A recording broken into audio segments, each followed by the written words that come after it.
علی نال بغض رکھیں ایویں تو نکمیاں، اوتھے تیرا حج ہووے جتھے علی جمعیاں۔ میرے معزز ناظرین، 21 رمضان المبارک حضرت مولا علی کرم اللہ تعالی وجہ الکریم کی شہادت کا دن ہے، اور آپ کی شہادت کیسے ہوئی؟ یہ ایک بہت ہی دردناک ایک واقعہ تھا۔ ہوا کچھ اس طرح سے کہ ایک بدبخت جس کا نام عبد الرحمن ابن ملجم تھا، وہ ایک خارجی عورت پر عاشق ہو گیا اور نکاح کا پیغام بھیجا۔ اس عورت نے شرط رکھی کہ اگر تو مجھے 3000 درہم حق مار میں دے، ایک غلام یا لونڈی دے، اور تیسری بات حضرت علی رضی اللہ تعالیٰ عنہ کو شہید کرے گا، پھر میں تو اس سے نکاح کروں گی۔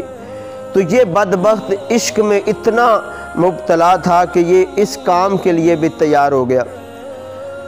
اب میرے ناظرین، بعد کتابوں میں 17 رمضان 40 ہجری کا ہے، اور بعد میں 19 رمضان 40 ہجری کی رات کا واقعہ ہے کہ یہ جب مصمم ارادے کے ساتھ آیا حضرت علی پاک کو شہید کرنے کے لیے، تو حضرت مولا علی کرم اللہ تعالی وجہ الکریم اس صبح جب بیدار ہوئے رات سے، تو اپنے بیٹے حضرت امام حسن سے فرمایا کہ میں نے خواب دیکھا ہے، اور خواب میں حضور علیہ السلام کی زیارت ہوئی ہے، اور میں نے عرض کیا کہ یا رسول اللہ صلی اللہ علیہ وسلم، آپ کی امت سے مجھے کوئی راحت نہیں ملی۔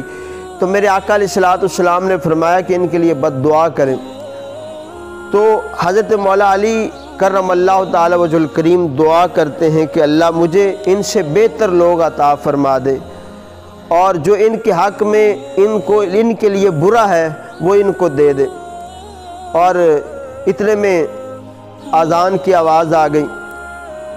تو اب اس کے بعد پھر نماز کے لیے جانے لگے، تو یہ بدبخت چھپا ہوا تھا، اس نے حضرت مولا علی کرم اللہ تعالی وجہ الکریم پر حملہ کیا، اور آپ شدید زخمی ہوئے۔